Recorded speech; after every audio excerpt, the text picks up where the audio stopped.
Autoradio CHU, l'émission sur l'actualité automobile, les essais réalisés par nos spécialistes, les reportages sur les salons. Bonjour à toutes et à tous, bienvenue sur Autoradio CHU, votre émission sur l'automobile. Alors, toujours avec Patrick fidèle au poste, pour l'instant, j'espère que ça va durer. Salut Patrick. Salut à tout le monde. LMA.news. Et toujours fidèle au poste aussi. Fidèle au poste. Et donc aujourd'hui, on va parler du luxe. Du luxe à la suédoise. Ou à la chinoise. Ou à la chinoise, oui, parce que je pense que ces voitures sont plus faites pour le marché chinois que pour le nôtre.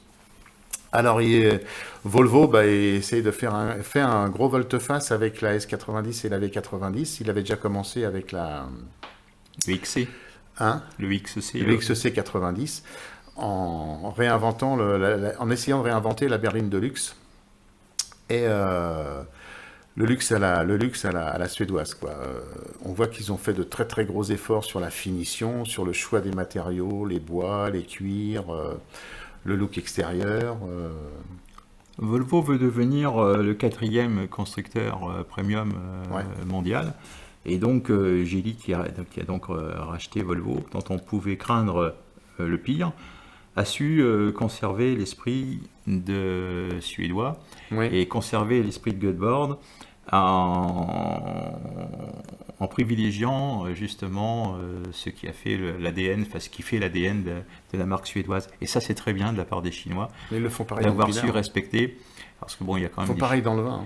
Oui, ils font pareil dans le vin. Ah oui. Ils respectent tout à la lettre. C'est vrai que ça, bon, alors là, il faut leur laisser ça. Non seulement ils ont copié longtemps, ils ont photographié longtemps, ils ont piraté longtemps, mais de temps en temps, ils font des belles choses.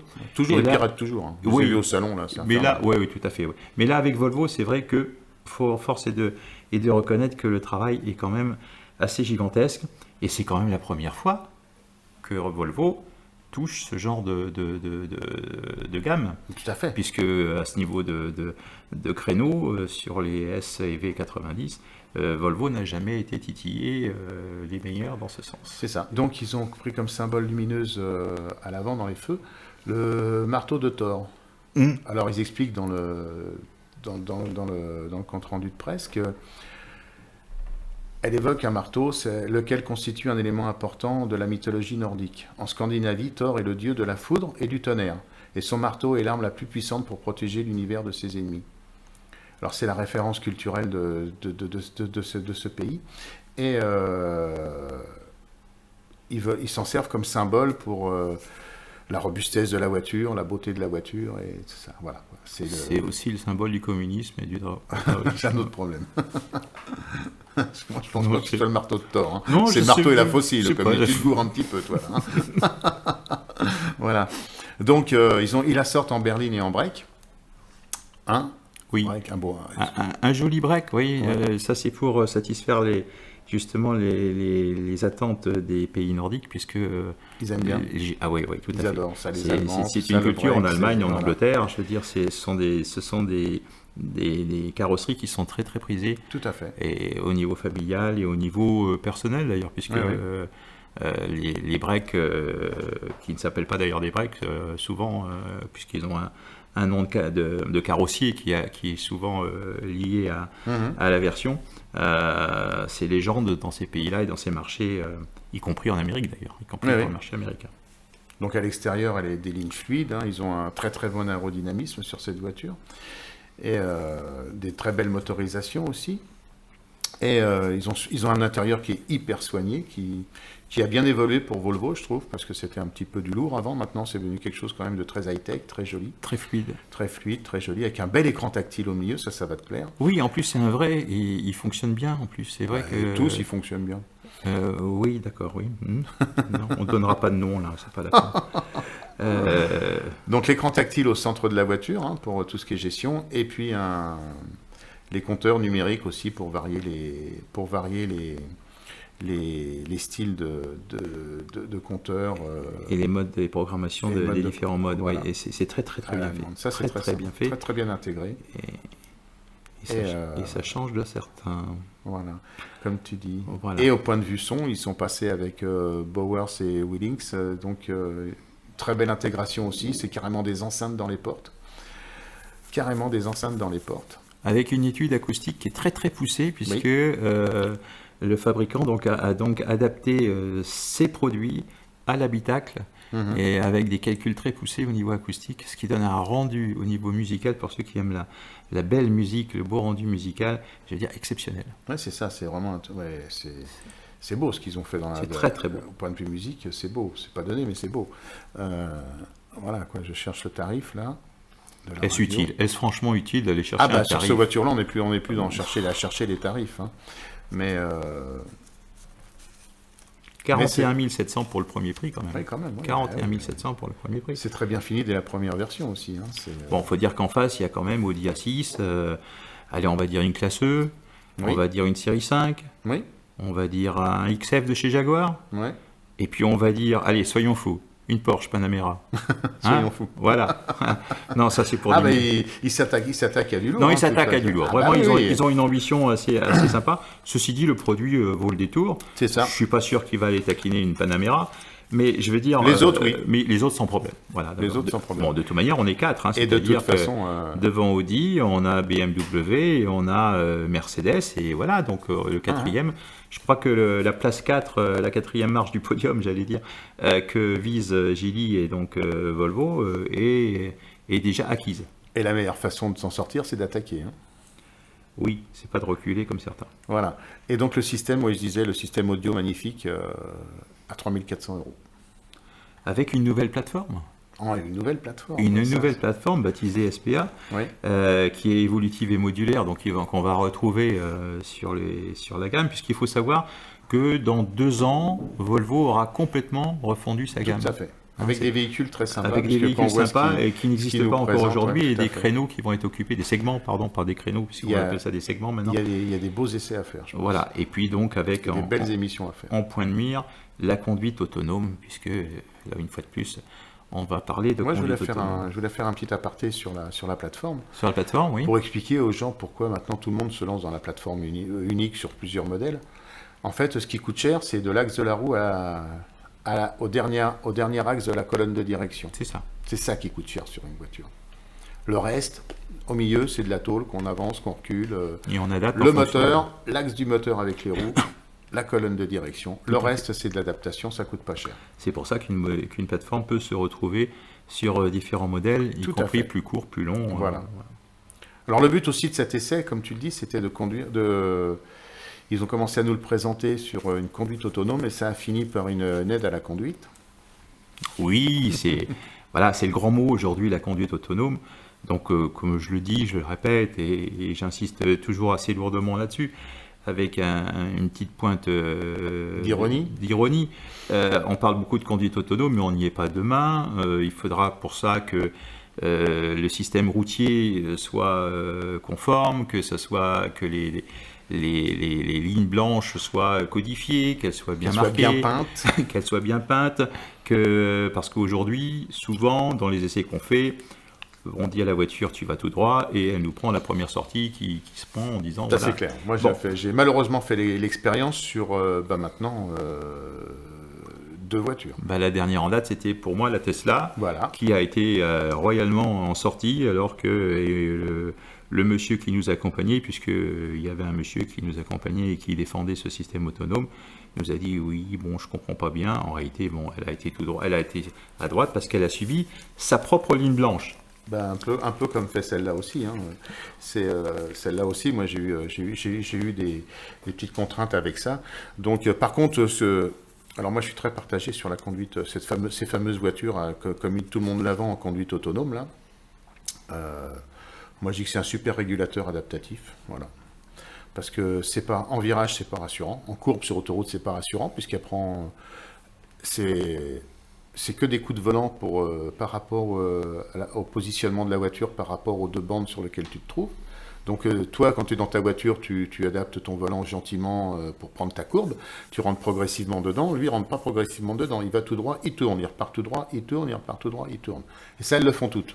Oui, elles le font toutes parce que c'est normal, c'est de la conception. Hein, c'est la conception. Le produit vient souvent du même endroit, chez Valeo en l'occurrence, et donc Valeo il n'est pas en série encore. Et donc le problème, c'est que, on le répète, le système routier, le réseau routier, pardon, n'est pas adapté et ne sera pas adapté demain, puisque je pense qu'il y aura des frais à faire et qu'on n'a plus les moyens de le faire. On n'est pas prêt de voir des voitures autonomes, et c'est tant mieux, puisque pour moi aussi. Moi je trouve que responsabiliser le conducteur est quand même une priorité. Il y en a deux qui l'ont payé cher. Sécurité, voilà, absolument. Il y en a deux qui l'ont payé cher. Je crois que voilà, donc on peut aider le conducteur, mais on ne peut pas le remplacer. Et puis je vois vraiment pas l'intérêt de lire son journal au volant, quoi. Moi, je l'ai fait avec. Donc, moi, lire son journal. J'avais fait une émission, mais j'avais fait une émission là-dessus quand il y a eu le salon à Bordeaux, là. J'avais essayé le système Valeo qui n'est pas encore en série. Oui, non. Et donc elle est pas sortie de, elle a pas pris une sortie parce que même le marquage, mais enfin c'est pas pour tout de suite, ils nous ont dit encore ça. Hein. Le marquage, même s'il est un peu effacé, la voiture suivait bien le truc. Tu n'avais pas besoin de toucher le volant, tu contrôlais dans tes rétros, tu mettais le rétroviseur, la voiture changeait de fil. Tu mettais le clignotant de l'autre côté, elle se rabattait. Et j'ai dit au gars, je dis moi ça m'intéresse, mais dans les embouteillages en fait. Si je suis changé de fil ou qu'on voit comme ce matin là pour aller du pont d'Aquitaine à l'aéroport de Bordeaux, tu mets 49 minutes ou 50 minutes, tu restes sur ta file et le mec il me fait oui elle est capable de le faire, il m'a dit elle est pas tout à fait paramétrée mais on peut faire un essai. Donc on était soudes dans les embouteillages. Et là, on laissait faire la voiture, sans changer de fil, hein, attention, il ne faut pas s'amuser à vouloir faire comme tout le monde, là, pour croire gagner du temps en changeant de fil. Et là, effectivement, on ne tenait pas le volant, la voiture s'arrêtait, redémarrait quand la voiture de devant redémarrait, elle s'arrêtait et tout. Et là, effectivement, tu peux faire en toute sécurité tes SMS, tes machins, papoter avec les gens d'à côté ou prendre une communication téléphonique. C'est le seul truc où je vois l'intérêt d'une conduite en autonomie. Oui, mais je répète, je pense que responsabiliser aujourd'hui un conducteur... Alors, c'est ce que j'allais venir après. J'ai dit, attention, par contre, quand on est à 130 sur l'autoroute, quand on voit un peu le comportement de beaucoup de gens sur ce type de bitume, les gens vont être de moins en moins vigilants. S'il y a un petit souci avec la voiture, eh ben ça risque de taper. Et je pense que c'est ce qui s'est passé sur les deux autres constructeurs qui ont des soucis. Et ça va ramener encore des gens qui vont être de moins en concentrés sur leur conduite. Et moi, je vois pas ça d'un bon oeil.